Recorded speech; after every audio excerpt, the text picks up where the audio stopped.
Hi, my name is Emma. I'm an osteopath at Osteomed Practice of Osteopathy. The following exercise is to be done under the recommendation of your healthcare practitioner and/or trainer. If the exercise gives you any problems or aggravates any problems you already have, or if any good pain turns to bad pain, then stop immediately and contact your healthcare practitioner. So this next technique is a stretch for the hip, very specifically, but actually also for the leg and the lower back itself. This means that you can use it, as with most of the techniques that we give, you can use it as a post-activity self-management stretch. Anything where you've been using your lower legs, your lower limbs, your legs, or your lower back. As well as at the end of the day, if you're feeling a bit tight into those hips, and also as directed by your practitioner as part of a rehabilitation for any low back pain, hip pain, or tensor fascia lata pain even.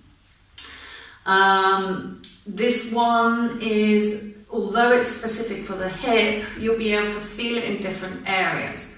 This means that when you're doing that 3-point rule, don't worry about where you feel that pull or that tension point. Don't worry if it's more in the lower back, if it's more in the hip, or more in the leg. You want to focus that stretch wherever that pull is. So for this one, you're going to put your leg onto the opposite knee. You're going to have your ankle there more specifically. I suggest that you fix it, hold it with the other leg to be so that you can completely relax the leg that you're stretching. This is again one where you're going to have to play with it a little bit because it depends on your flexibility, how far into the stretch you can go. If this is already stretching somewhere, whether it's the hip, whether it's the leg, whether it's the lower back, that's enough. You always start at the very first point of pull. Like all of the stretches that we give, you're not aiming for a specific movement, you're not aiming for a specific position, you're aiming to improve the function that you have already. So if you can already feel a pull or a stretch there, and that's enough, then you would increase the stretch simply by pushing down on the knee. You can see my upper body is not moving, I'm just using my arm to push down. You would just do it like this to increase the stretch. If you're a bit more flexible, then you can lean forward. You're going to do the stretch more from the hips. You're going to lean forward, put your elbow onto the knee. Again, you can put your hand around that ankle to help fix it on the opposite knee.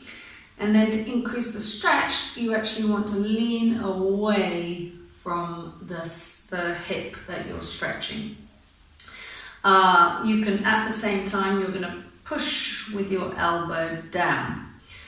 The reason you want to lean away is because with all stretches, you're trying to increase a point. Or increase between 2 points. With this one, when you get a bit more flexible and you start twisting a bit more, again, you're keeping your trunk pretty straight, you're doing it from the hips. What I'm actually doing is flexing forward and at the same time rotating away from the hip. And then when you start being able to get into this point, you will see why it's actually very good for low back pain as well. This is because these gluteal muscles, the buttock muscles, they also attach to what we call the thoracolumbar fascia. So this is a triangular connective tissue into the low back, which lots of different muscles attach to, including those buttock muscles, the gluteals, lower back muscles as well, the latissimus dorsi. And for that reason, it's very good for, as I said, hip, lower back and legs. So just a reminder, foot up onto the knee, relaxed, holding that position with the hand. If you have the good flexibility, elbow onto the knee, hold again the ankle with the opposite hand, and then lean forward and away. When you meet that point of tension, wait for it to relax and do the 3-point rule. Increase, wait for it to relax. And there we go. Thank you for watching. I've been Emma from OsteoMed Practice of Osteopathy.